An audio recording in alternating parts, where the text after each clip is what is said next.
বিকাশ চন্দ্র নূর। একটা সময় তিনি ফেসবুকে এবং ইউটিউবে রাজনীতি করতেন।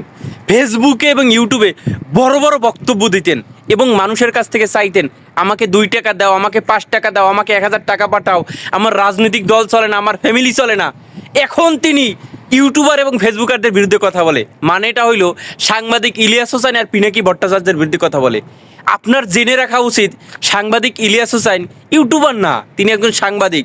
তিনি আওয়ামী লীগের জন্য দেশ ছাড়া হয়েছে, আওয়ামী লীগের জন্য সাংবাদিকতা করতে পারে নাই। আর পিনাকি ভট্টাচার্য তিনি একজন ইউটিউবার না, তিনি একজন ডাক্তার। তিনিও শেখ হাসিনার জন্য দেশ ছাড়ছে। অথচ আপনি তো শেখ হাসিনাকে মা ডাকছেন, আপনার মা ছিল না, শেখ হাসিনা ছিল আপনার মা। এবং আপনি ছাত্রলীগের পৃষ্ঠপোষকতায় রাজনীতি করছেন, এটাও মানুষ বলে, আমরা বলি না, ইউটিউবাররা বলে না, এগুলো মানুষ বলে, জনগণ বলে। বিকাশ চন্দ্র নূর সাহেব, এই সাংবাদিক ইলিয়াস হোসাইন, পিনাকি ভট্টাচার্য, কনক সরোয়ার, এই রকমের যারা কথা বলে দেশের জনগণের পক্ষে এবং সত্যটাকে তুলে ধরে, তাদের বিরুদ্ধে লাগতে যাইয়েন না, তাদের বিরুদ্ধে লাগতে যাইয়েন না। সাপের লেজ দিয়ে কান খাও যাইয়েন না, একটা কথা বলি।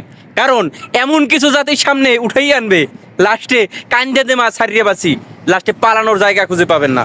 আপনি কার টাকায় রাজনীতি করতেন, আওয়ামী লীগ আপনাকে কথা বলার সুযোগ দিত, আপনি আওয়ামী লীগের সাথেও লিয়েজু করে চলছেন, এখন আবার বিএনপির কাছে বিক্রি হয়েছেন, এটা দেশের জনগণ জানে।